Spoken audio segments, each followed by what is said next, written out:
welcome. Hrishue is actually here with us today. So we have finally come up with a motto, which is on my t-shirt, and we are one town, one team, and one heart. So I know that Buffalo is here. Why don't we go through and introduce ourselves and tell us what your motto is for your community. Salem, you want to go ahead, Ray? You want individual introductions or just one per side, or? Yeah, no, just who you are and what is your motto for Grow? We're still developing our tagline for Grow, but we have members that have been with us through much of our Grow experience thus far, and we're glad to be here today. Yeah, well, no, Ray, we actually have one. It's I Heart Salem, right? That's a tagline that we're promoting across the Grow programs. Okay, we'll go with that. Perfect. All right, and then Tanya, who's helping lead the conversations in Buffalo. We can't hear you, Tanya. Can you hear me now? Perfect, yes. Okay, I'm Tanya Watson, and I'm with the Buffalo Area Chamber of Commerce, and our motto is Believe in Buffalo. Excellent. All right, well, thank you so much, everyone, for joining. We had just a slight technology hiccup, so apologies for the delay in getting started. We will do better next time. This is our objective today is to talk a little bit about what are the economic development activities that are going on across your town. So the way we've structured today's conversation is to cover a handful of items. We will give you a quick overview of what is this Growth in the Rural Ozarks, or known as GROW. What exactly is the program? How did it come to be? And really our focus today is to help connect some of our activities to local businesses. It is imperative that we figure out ways to help support local businesses, big, small, medium-sized businesses. There are a lot of unique needs that business owners have. And while there's no single perfect way to address all those needs, well, what you'll hopefully see today is that we're trying a variety of, taking a variety of initiatives to help address some of those opportunities. So we want to have that conversation. We want to walk you through what those opportunities look like. Hopefully in front of each one of you is a survey document. It asks a couple of basic questions. We want to know, are these conversations helpful to you? If you can, as we're walking through, feel free to update, give us your thoughts. And certainly anything you think we could be doing to make this more impactful, we want to continually hear. I'm going to be muting everyone really quick. Mute. Okay, great. So if we can continually hear from you on ways in which we can improve our programming, some of these programs, that obviously helps us improve and get better and more impactful. So, okay, so without further ado, let's dive right in. Really quick, let's begin by looking at why did Growth in the Rural Ozark, why did this program come to be? And my apologies, I should have really started by introducing myself. My name is Hrishue Mahalaha. I am the Growth in the Rural Ozarks, or GROW, economic advisor. I've had a chance now to work with a variety of communities across the Ozarks in Missouri for the last 2 years or so. And over the span of that time, we've learned a lot about how to help support local businesses. And hopefully, so we'll share some of that. I am with an organization called Innovation Economy Partners. We have an incredible opportunity to work with communities like yours, rural communities across the country. And so it's an incredible honor to be able to work with you, and especially in a program like that. What makes it unique is typically when you look at economic development programs, they tend to be very short, 2, 3, 4 months at best. What's unique with this program is that we get to work on a set of initiatives over a longer duration.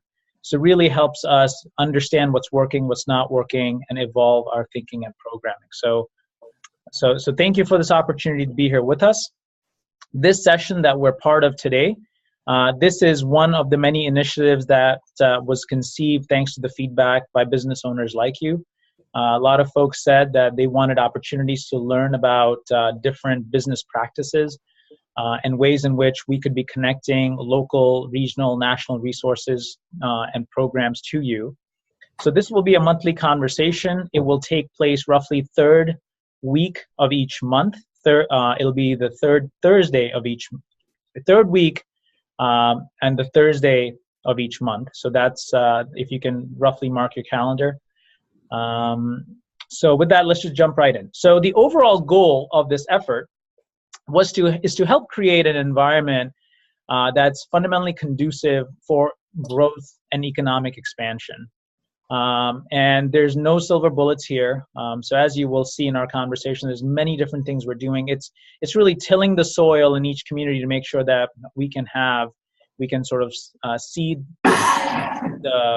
place seeds that help us grow the businesses of tomorrow, create entrepreneurial startups, etc. And as we're doing that, we're very much focused on one single objective, which is prosperity. We want to help address prosperity for our citizens. So jobs for the job's sakes is not enough. Growth for growth's sake is not enough unless we find a way to connect some of that growth and benefits to members of our society, to our citizens who are sort of at the fringes. That's what we're trying to do here. So very economically oriented effort. There are 5 communities that are part of the GROW initiative. Those communities are starting west to east, Sarcoxie, Aurora, Buffalo, Marshfield, and Salem. 3 of these communities have been part of this exercise for the last 2 years, which are Sarcoxie, Marshfield, and Salem. 2 communities joined us this year, which is Buffalo and Aurora. And we're making some incredible progress. For those folks sitting in Aurora, if you look to your right wall, you will see a bunch of posters up with some Post-it notes. So you can see there's a lot of activity going on in terms of how we're prioritizing what activity we'll be working on. And there's a lot of collective power here. One of the recognitions we had was whether it's small businesses, communities, elected officials, community leaders, there are many overlaps in what challenges you're facing. And we wanted to make sure that we're creating a way for us to connect, collaborate, and share our findings and learnings in a way that both helps support our own communities, but if we can help the region, then then everybody wins. So why are we doing all this? Really, it's for a couple of stark economic data points that many rural communities are facing right now, which is that the communities are generally getting older, poorer, and smaller. The populations are shrinking. We hear a lot about sort of young folks growing up and leaving the community, not returning. We're seeing shrinkage of businesses, jobs, public sector funding. If you don't have jobs, if the tax base shrinks, then that means there's fewer dollars for infrastructure maintenance, roads, sewage systems, schools. So it's this negative loop we get caught in. Fewer people means fewer tax base, meaning there's less services, so the communities start to deteriorate. And so those are the issues we're trying to address. And as that's happening, there's obviously a poverty challenge too, alongside with that variety of issues like drugs. And so we know there's a variety of issues happening. And if we had to summarize why we're talking about these conversations in the economic context, it really comes down to one very singular data point, which is employees, workers, innovators, people. Here are some hard data points that we know. 1, we know nationally our unemployment rate is shrinking dramatically. We're at a historically low unemployment rate. So for those of you business owners that are out there that are looking to hire people, obviously we have a lot of businesses that are looking to hire folks. With a national unemployment rate close to 3.6, 3.7%, generally there are fewer people left who are seeking work. Okay, so that's 1. The number of people looking for work is shrinking. 2, we have an aging population. So as you look at the number of people in businesses, the latest statistic says there are 10,000 people that are retiring every day. So every day, 10,000 people retire or are eligible for Medicare-related benefits. That means there's going to be this giant sucking sound in our economy. How are we going to backfill for that talent? So we have a shrinking labor pool. If you look at if you look at school districts, the third trend that you see is number of kids that are in juniors and seniors enrolled in schools versus kindergartners, first graders, second graders. You typically see this type of a trend. The number of students per class is shrinking. So population is shrinking. We're getting older. And at the same time, generally the number of people looking for work is shrinking. So we have to think about economics a little differently. We have to figure out a way in which we get more of our people working. How do we truly get to a place where all of our people are working in meaningful jobs, earning livable wages, where they can support their families and have lifestyles that are conducive for them? So that's why we're talking about these big pieces as part of the economic conversation. One second. Okay. So I'll get into a little bit around how the program works. So as we think about economic development, we're focusing on 5 different areas. First and foremost is, how do we manage all these pieces? The number one challenge we have with economic development is that you have public sector individuals, so it could be nonprofits, it could be government agencies, so you got those. We have private sector entities, businesses, and various organizations. Because of the number of folks that are in our economy, generally, we find that there's sort of an opaqueness in the information that's available across the communities. People don't fully understand who is doing what and how could we be collaborating more effectively. So governance is all about how do we come together. We may still compete on a handful of things, but generally we want to find ways in which we're collaborating much more effectively. So that's the first piece. Second is workforce. We talked a lot about workforce just now. So just really rolling up our sleeves and seeing how do we come up with a plan that's helping connect our students, our employees, to to a career that's most appropriate for them. Third is business support. This is where you come in, and we're so glad that you could join us. There is a lot that we could be doing to help support business growth. Businesses, as business owners, you're responsible for 99% of what goes on in your world, but there is a 1% that communities could be doing to help support our businesses, whether it's attracting new businesses, whether it's helping support local businesses, or even the 3 pillars are attract business, support local businesses, and third is entrepreneurship, and how do we make sure we're growing our own businesses. So whether I'm from Salem, Buffalo, or Aurora, the reality is the businesses that you see growing in many communities that are non-franchise are typically the ones that have where the owner has some connection with the local community. So how do we pull some of these entrepreneurs back? Fourth is infrastructure.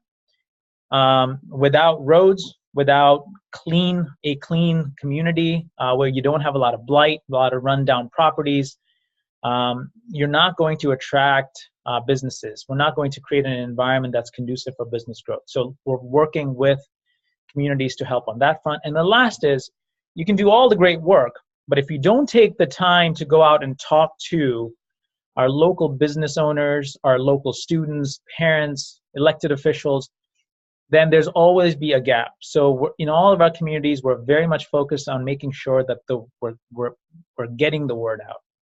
Let me dive in a little bit and share with you what some of the detailed programs look like. So on the governance side, it's about having a good plan. It's about having a mechanism that creates accountability. Everyone who says we're going to do X, Y, Z, there is a way in which we can observe what people are working on, providing support when organizations need it. We've been talking to the city managers, mayors, aldermen, and many of your communities. And in order for them to do the work they need to, it is incumbent upon us, the citizens, to ensure that we're providing them the citizen coverage so that they can push the important decisions forward. Oversight is part of that conversation. And the last one is learning and evolving.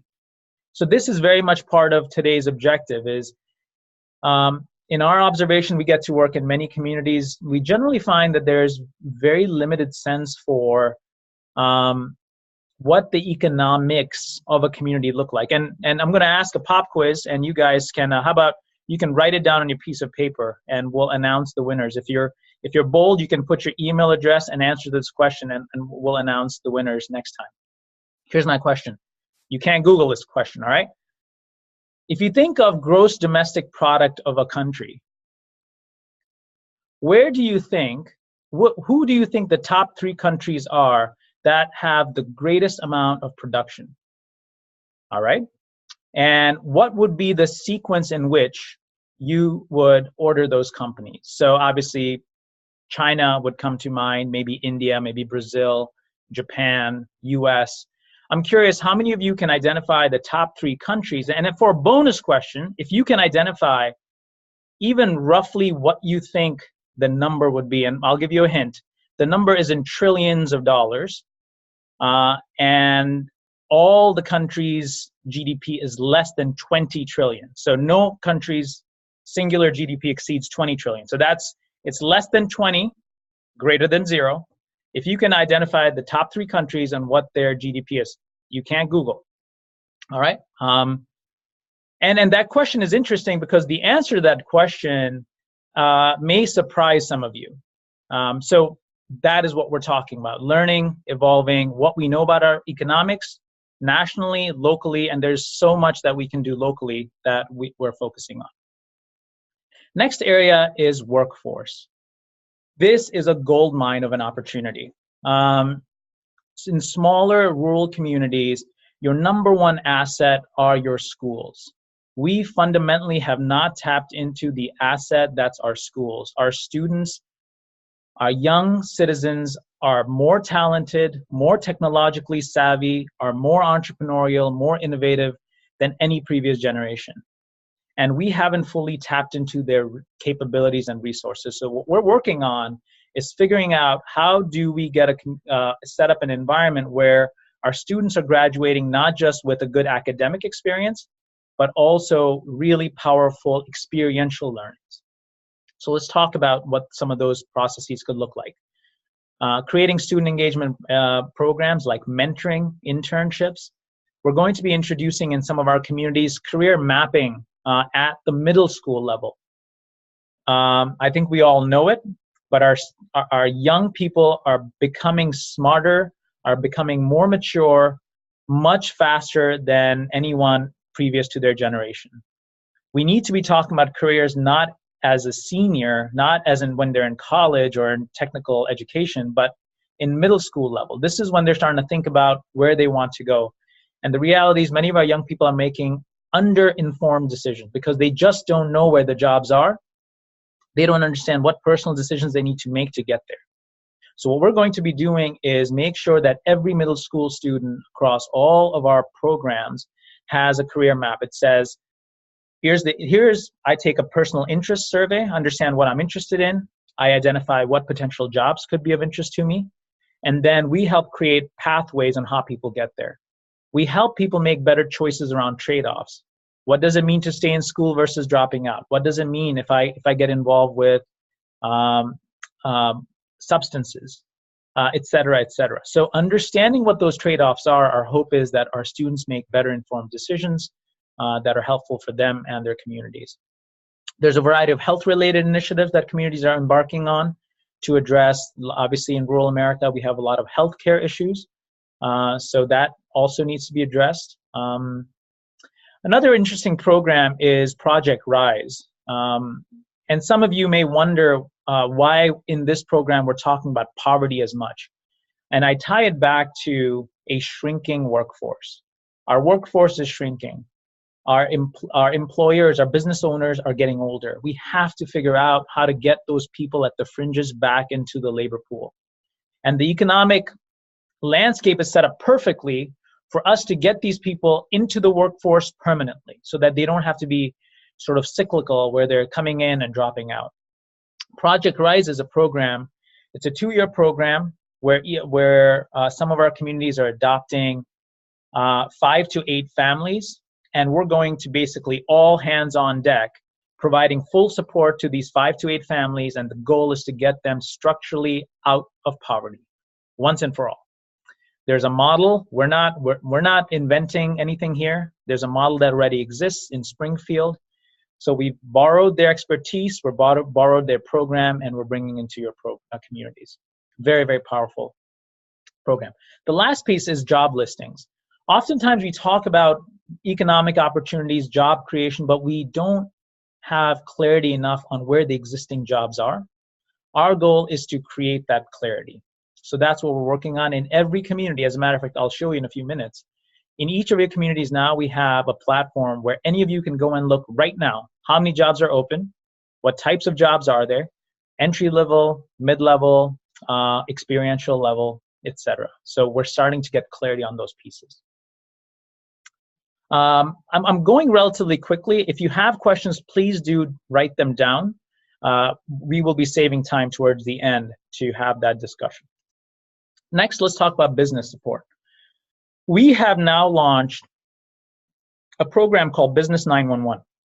There's a website called business911.org that's now has launched across all of your communities, and I'll be giving you a demo of that shortly. But this is supposed to be the front door. If you're a business owner, we're not saying that you have to come to it. You may never need it. But the idea is for us to at least do our best. The 1%, what can a community, what's the 1% that a community can do to help business? This is where we're putting all our resources, our support in one place, so you have an easier time finding the resources that you need. At the same time, we're doing deliberate outreach, events like this, getting in front of our businesses to help them understand what we're working on, and we will come clean. We don't know which of these programs will work.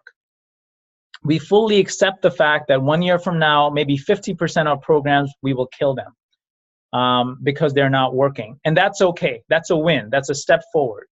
As long as we can have a conversation, as long as we can understand what's working and what's not working, we can continually improve our programs. Business Speaker Series, we're engaged in that right now. One of our communities launched a microloan program for small businesses looking to start up, businesses looking for just that, you know, if you're looking for less than $10,000 in a sort of a working capital loan or some startup capital, one of the communities has launched that. Business Attraction, we're working deliberately to see each community has something unique to offer. Who would be great businesses to pull in to the communities? And the last one is an entrepreneur Shark Tank. I know it's very cliche to talk about that because we hear about that so much, but it's just a really great, simple concept. We'll be working with schools, with you, the business leaders, to see how we can pull in the innovative, entrepreneurial energy of each community and take that and provide the people support so they can actually bring their businesses to fruition. Rural communities have a lot of assets going for them. You have a lot of space. You have a lot of retail. You have many, many services that are lacking in your community. You have a talent pool of people that are looking to supplement their income. So we don't necessarily, the mistake we make when we talk about entrepreneurship is we're always thinking, or not always, quite often we make the mistake of thinking of folks like Steve Jobs and Mark Zuckerberg. The reality is there's hundreds of businesses that could be started that don't have to be even full-time businesses. They could be services that could be part-time businesses that supplement a family's income, helps raise their prosperity. Infrastructure, a lot going on in this front. The first thing people see, you can have all the programming, but if I'm driving into a community and I'm seeing rundown buildings, if I'm seeing under-maintained properties, if I'm seeing trash, right away it's a signal. No one has to say anything. That's a signal that this community, there's something not aligned right. There's something here that the leaders are not paying attention to. We have to address those points. And this, frankly, this is one area that all of our communities have made tremendous strides forward. Beautification, cleanup. The cities are working on updating their ordinances. How can cities better manage some of this work? They have the resources. They have the enforcement mechanisms to ensure that we don't necessarily have to spend extra dollars. Let's just make sure that our citizens are being compliant and making our community look hospitable. And then there's a variety of bigger initiatives that are taking place. One community is building an interchange. A variety of communities are working to build their town square, sidewalks, parks. The idea is, let's just create a community where people want to live. We're slowly moving to a world where place won't matter as much. The digital economy means that people can live, work, play anywhere and do work and serve clients and customers anywhere. And rural has a distinct edge. You have culture, you have sort of the calm lifestyle. Oftentimes you have great schools, great communities. If we can just figure out a way to package that makes it more attractive for people to move in, we've got a winning combination. Last one is the outreach. So this is something, the work is never done on this front. We have to keep making sure that we're going to be getting out there, talking to local people, the citizens, again, parents, students, educators, elected officials, business owners, nonprofit leaders, to make sure they understand what we're working on. So these are all the list of things we're doing. As a matter of fact, we added one more. Now here's something else you can do on your feedback form. We're going to be introducing a economics book club. If you sort of wig out on economics and you kind of like macro trends and micro trends and see what's going on in the world and how that may tie to your local community or your business, write your email address down. We will invite you. In the next month, we'll be identifying a book, and we'll be having conversations. The idea is we just get smarter about what the data tells us so we can make better choices for ourselves and our communities. Okay, I'll keep going. Let's get into Business 911. So give me a second.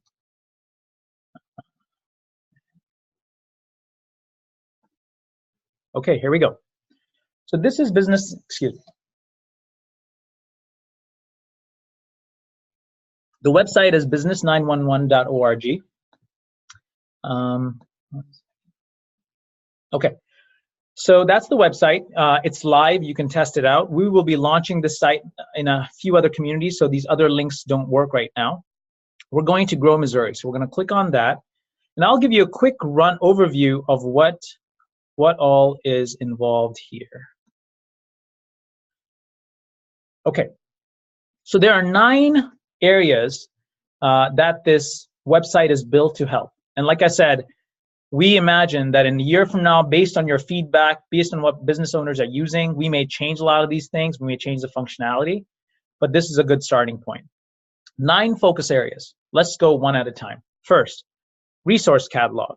So we wanted to make sure that we could provide you one single place to look at all the things that are available to you. The reality is, if you look locally, regionally, nationally, there are some incredible programs that you can access. But there's this bit of a opaqueness. There's like a barrier. There's stuff that's available for you, and then there's needs that you have. And the two seem to not connect as well. So here's what we'd like you to do. You can go to this site, and when you come in here, you can do a search based on what type of help you're looking for. So if I'm looking for, say, financing and incentives, I can click there.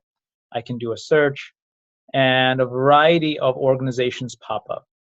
Now, maybe these are relevant to you, maybe these are not. One of the things we'd love from you is your feedback. What do you see working? Maybe you work with an organization that was really great for you.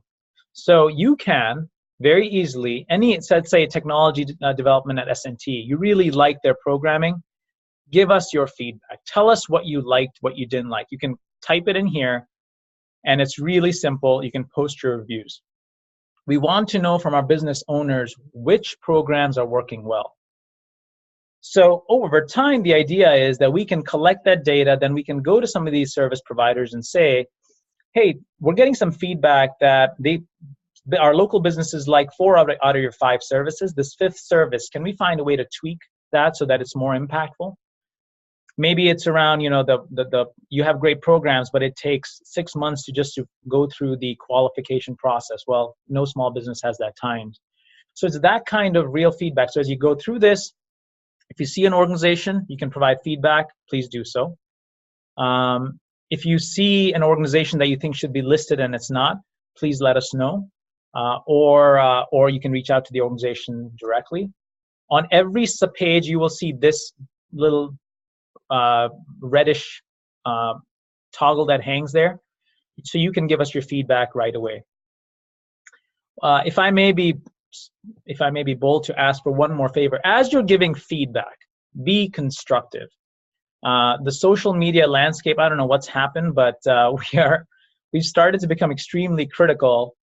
So our goal is to be constructive. How can we help organizations evolve their services? So give us the very constructive feedback. Providing that would be very helpful.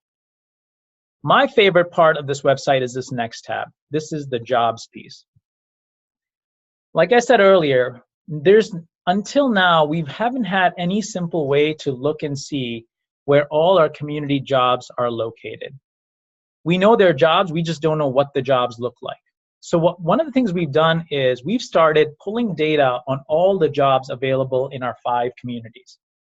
So right away, you can see how many jobs are open, what types of jobs are there. So at an aggregate, we can see, we have roughly 208 jobs open. You can see which community has different number of jobs open. You can look and see experience level, entry level, mid-level, management level. You can see full-time, part-time jobs. You can also look and see which industry these jobs are in, retail, healthcare, and you can see by occupation function what types of jobs there are. Why is this helpful? Well, one more. So you can look at an aggregate, and then you can even scroll down and look in individual communities what those profiles look like. So now we have a number that we can understand. Now we can also click on View All Jobs and get into the details of what exactly these jobs are. Already, because of this conversation, one of the things we've seen happen is businesses can go in, they can update their jobs. They thought they had it posted in a way that that was showing up as a local job, but in some cases they just didn't have the right city identified.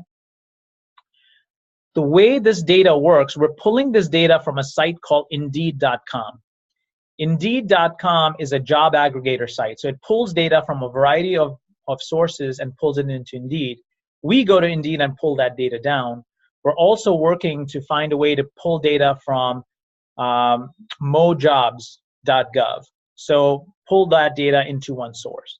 If you're a business owner and if you have job openings, you have multiple options. You can just go to Monster or Indeed or mojobs.gov. If you're doing that, that data will eventually show up in this site.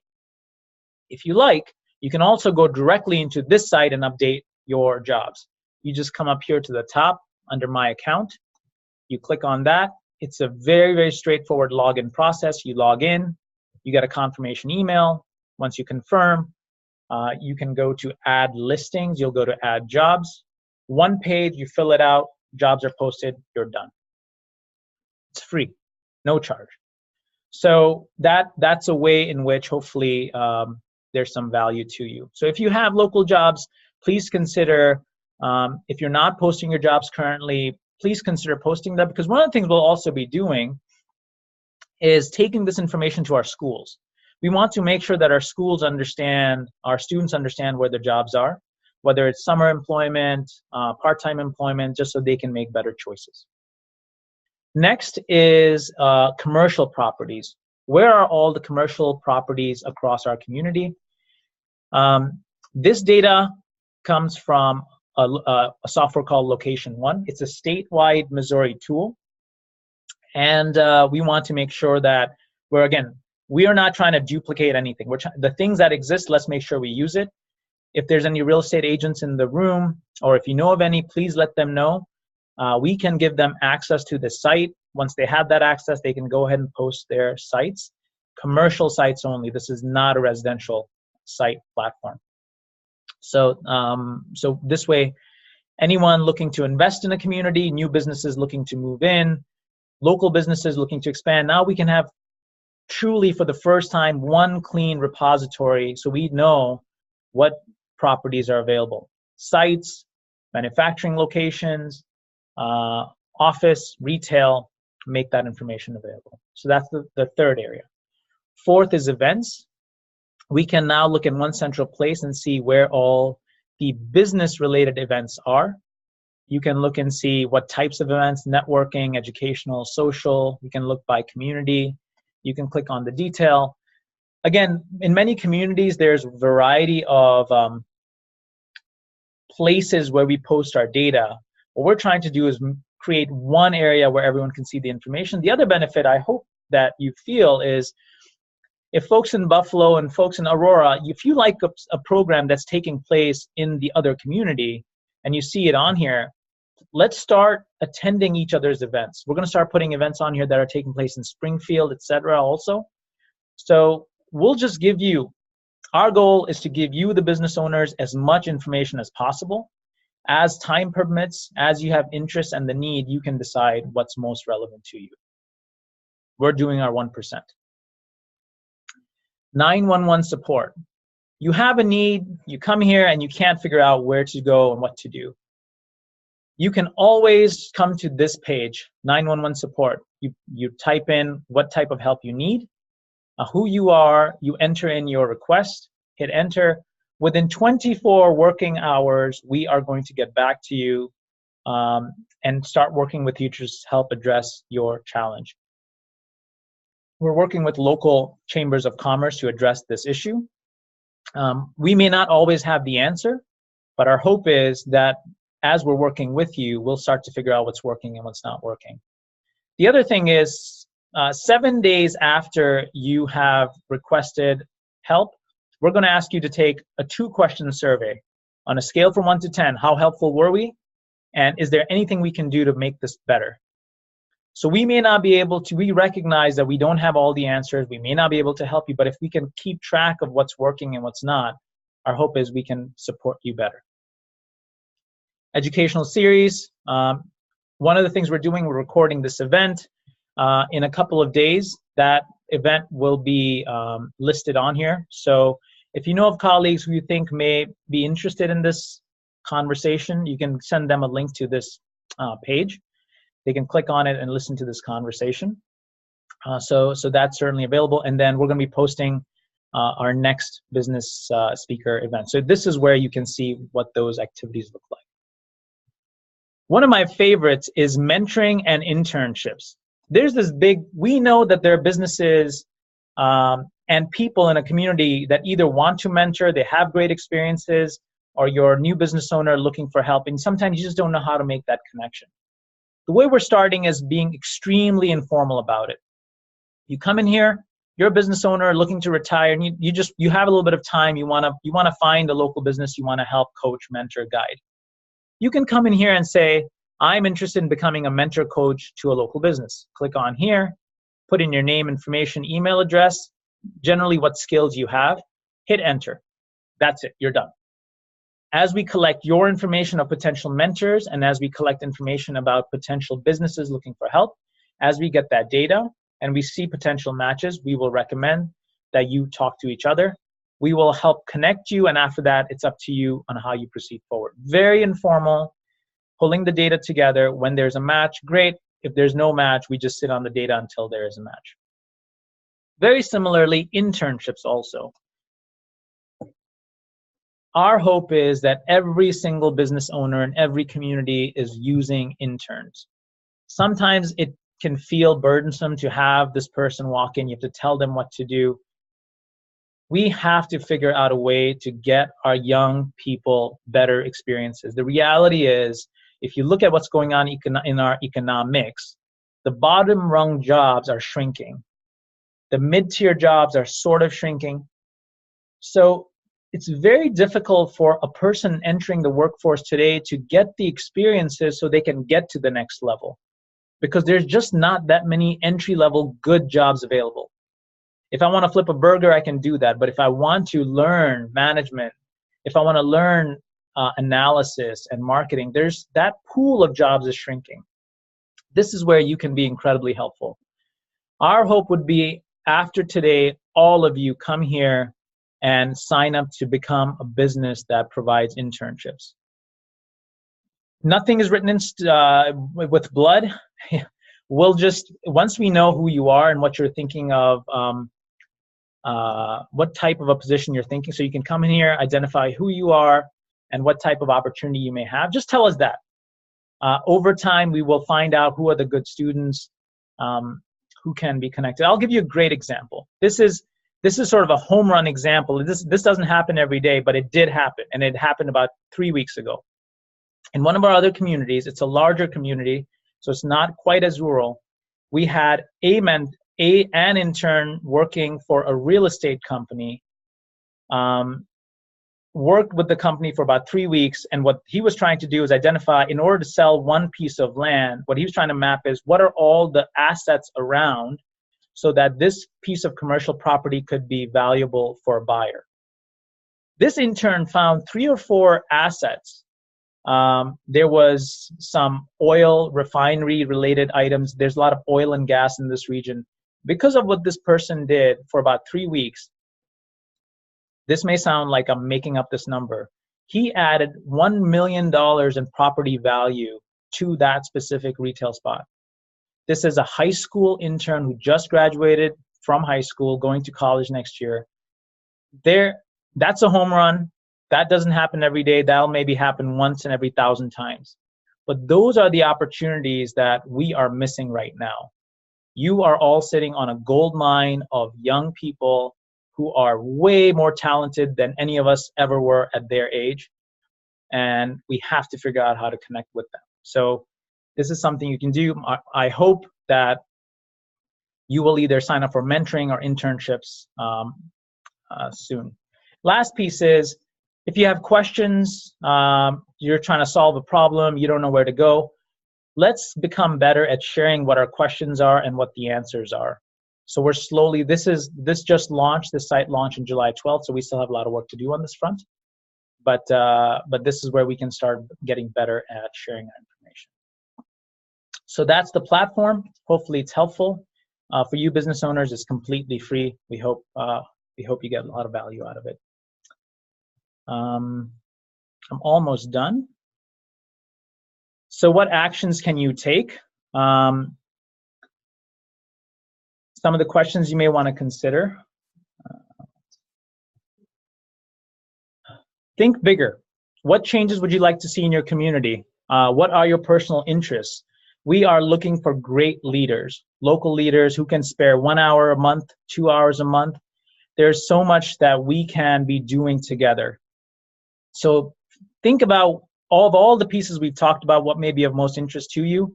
In front of you, there's the survey.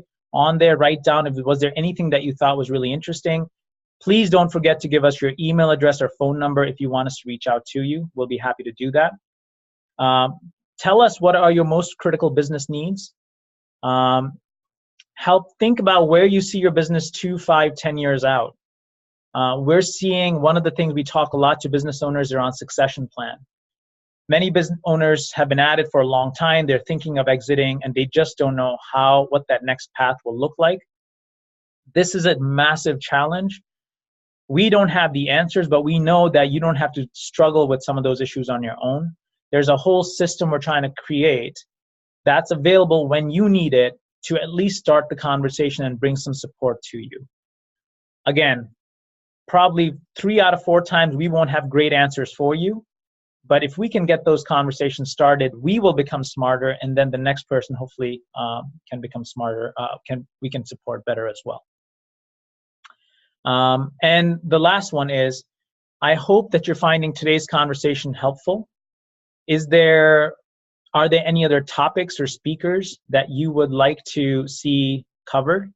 Do you know of people who would make for a better speaker than myself? We want to bring the high impact speakers. As we get more communities involved, our hope is to start bringing in individuals who may not typically come to speak to 5, 10, 15 small businesses, but through this platform, we can hopefully attract more national personalities to come and speak to you. What are some of the things you can do?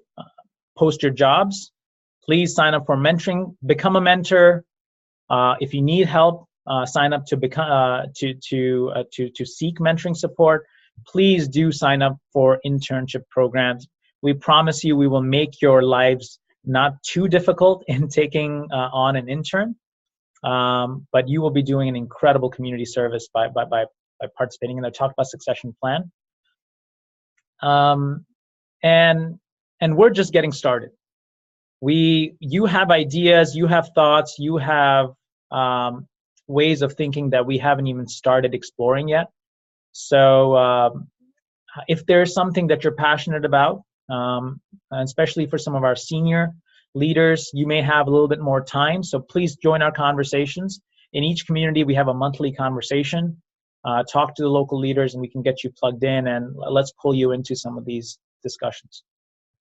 So with that, I will pause and we'll open up to questions. We're gonna make one small change. It's gonna be a little clunky, but we'll try it. I think it will work. I'm going to walk out of this room, and we're trying to test out, is it better if the speaker sits in a quiet room by themselves speaking to all of you, or is it better if the speaker is standing in front of a live audience, speaking to them and speaking to you? So just observe how it works, and we want your feedback on what you think works better. Start thinking about your questions. We're going to open up for questions in about 2 minutes. Before I do that, one last note. Next month's meeting will be on Thursday, August 16th, 12 to 1 p.m. Our speaker is Tim Smith. Brilliant individual, incredible amount of experience with marketing and sales. We know a lot of small businesses struggle on that front. And he'll be talking about how to drive profits, especially for small businesses, through highly targeted sales and marketing. So that's our next topic. Hopefully you can join us. More importantly, please invite your colleagues. And like we said, all of these conversations will get recorded. They will get posted on Business 911. So if you do miss it, you can always access the content. So I will pause now, and I'm going to walk to the other room, and I will join you guys in about 2 minutes. Please start thinking about your questions.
Okay, we're gonna try do this live now and see how this works.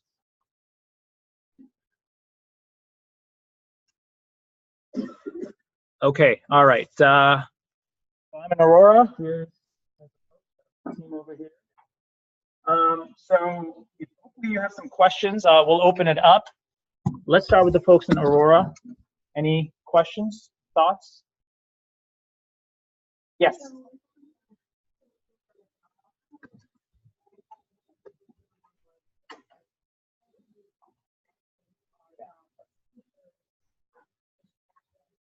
Yeah, great question. Perfect. I'll repeat the question. So the question was, if we have, how are we connecting our jobs that are listed on Business 911 with potential job seekers? Great question. What we'll be doing is we have, as we talked about, we have an entire outreach campaign.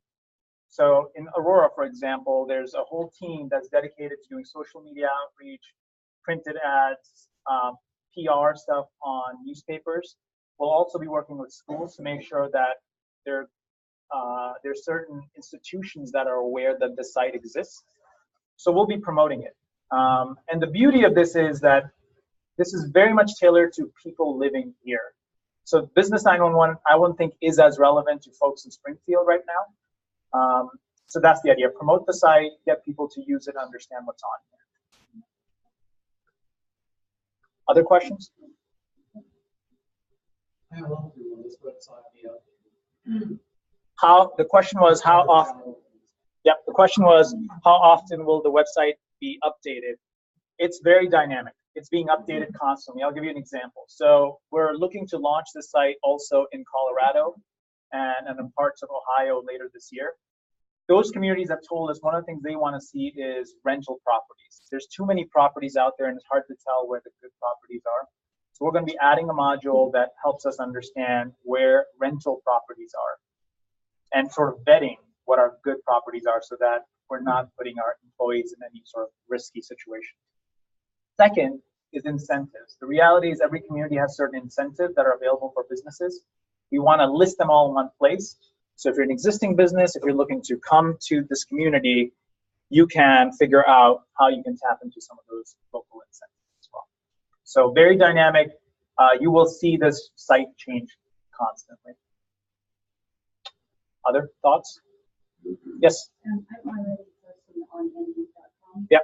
So will it duplicate if I just go on to Business 911 and create new values for employment?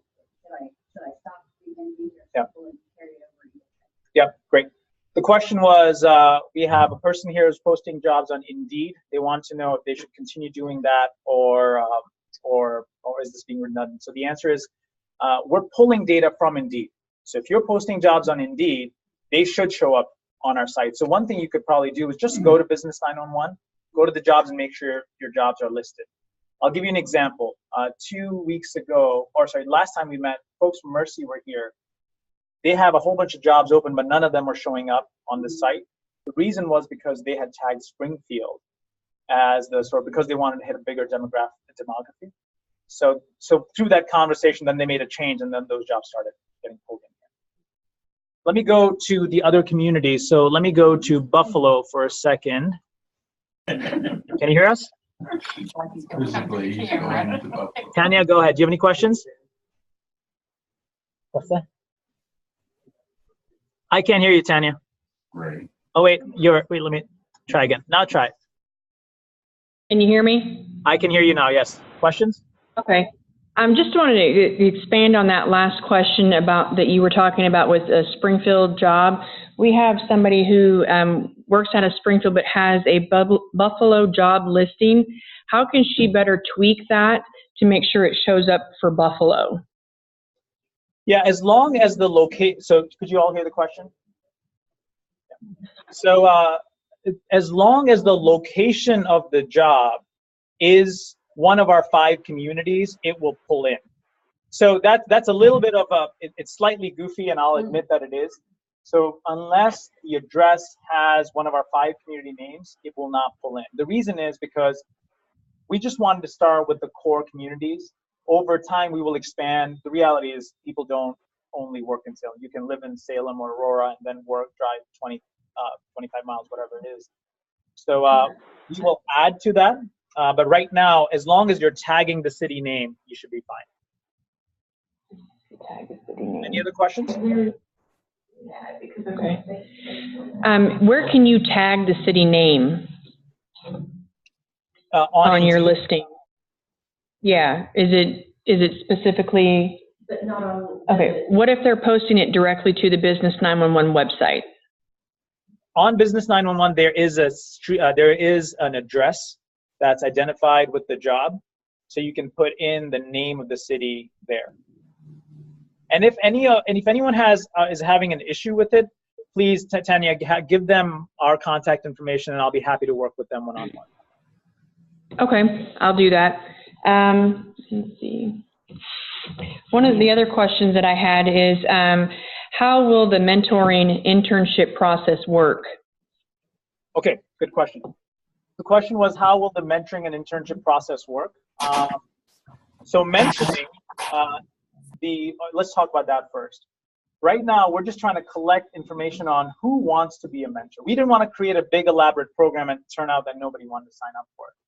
So what we're trying to do is just figure out, is there, even if you can get 2 or 3 people that say we want to be a mentor, 2 or 3 people that say, business owners that say they need a mentor. We want to sort of figure out what the volume of need is. Once we get that information, we will be sitting down with each of the communities to see how to best create the linkage. We will introduce the 2 parties and then let them carry it from there. Very informal. We will basically help connect the 2 folks together. So that's on the mentoring side. On the internship side, the request for you is to let us know, hopefully all of you can use an intern. As we leave today, we should have at least 30 to 40 internship opportunities listed. If we can just understand what the needs are, then we will be going to your respective schools, high school principals, and saying, here's the internship opportunities. Which students can we plug in to these positions? Some of your schools already have an internship program that's been launched. Some of you in Aurora, for example, you'll be launching an internship program in January of 2019. So we will see if we may be able to pilot something this fall. But we'll be working with the schools to bring the students into the conversations. Does that help, Tanya? Yeah. Okay. Any other questions? I have one more.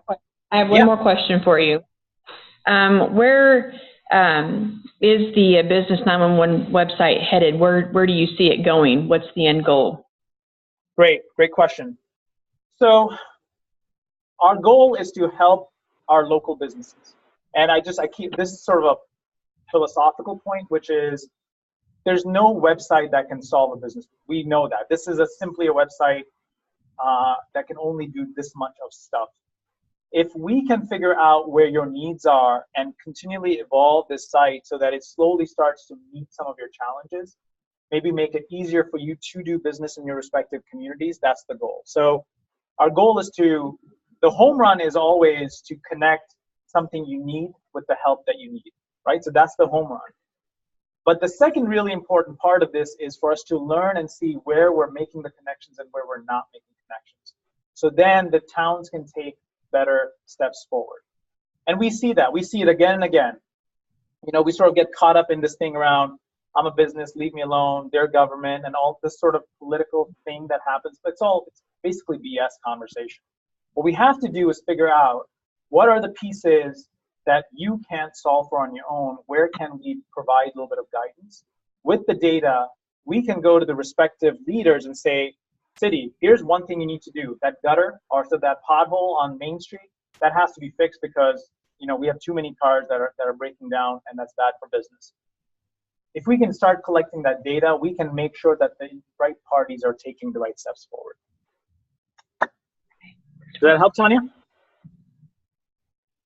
Yeah, I think so. Okay. Good. All right, let's go to Salem. Let me mute you.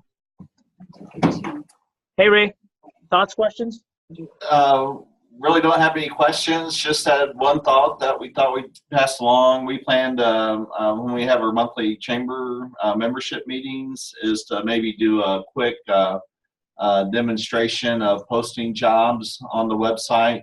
Where we hold those chamber meetings. We usually have technology there and can just take a few minutes of a meeting to do that. And we may do that multiple times just to show our businesses, you know, where they can post their jobs directly. Excellent. Good. Yeah, that sounds like a great idea. Very good. Okay, for the folks that are listening in, how did this standing thing work? Was this okay for you? Can you still follow along? What works better, this form or where the speaker is only speaking to the computer? Let me unmute it. Sorry.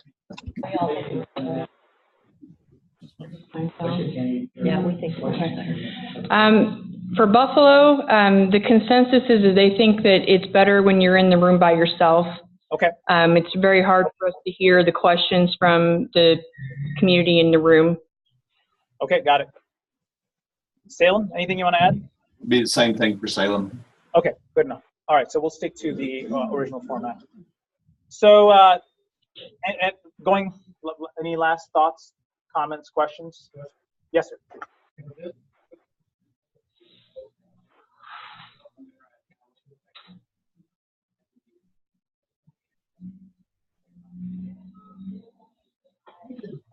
Great question. Great question. Let me think through it. My initial thought is that you probably want to. Here, let me meet you guys.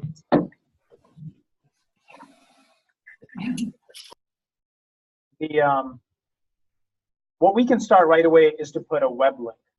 So we can put a web link to the business. When they click on that, they go to the business site and they can do. We don't want to expand too many functionalities on this site. So that's my initial reaction, but we can think through that a little bit more. And the other one I talked to you about earlier about the place where they can put up their resumes, so that way if the business owner is getting on there, yeah, they can go there and check to see if I have an application or resume on there that might meet their requirements. Great. And they can contact me, place to meet both. Sure. For the listeners, let me just repeat the first question. I forgot to do that. The first question was, how can employees best apply for jobs? So our goal would be to put a web link for businesses right on there, or a phone number or an email address that they can click and be directed to the business site. And then we can see how to evolve that further. The next question was, can we have employees upload their resume so we almost have a bank of resumes that identify what local employees are looking to do so that employers can screen? Certainly, that's something we can think about. Right. Yeah, this is a tool for you, by you. So if that's valuable, we're happy to do it. The hesitation that I have is I don't want to inadvertently create duplication. I don't want to create a site. We don't want to create a site that does something that 100 other sites do, and that becomes redundant for you. But if you think it makes sense to have that capability here, we can certainly make that happen. Okay, with that, I know we're slightly over time, so we will wrap it up. Thank you for joining. Hopefully this was helpful to you. Please join us back on August 16th for another great conversation. Thank you. Take care. Thank you, guys.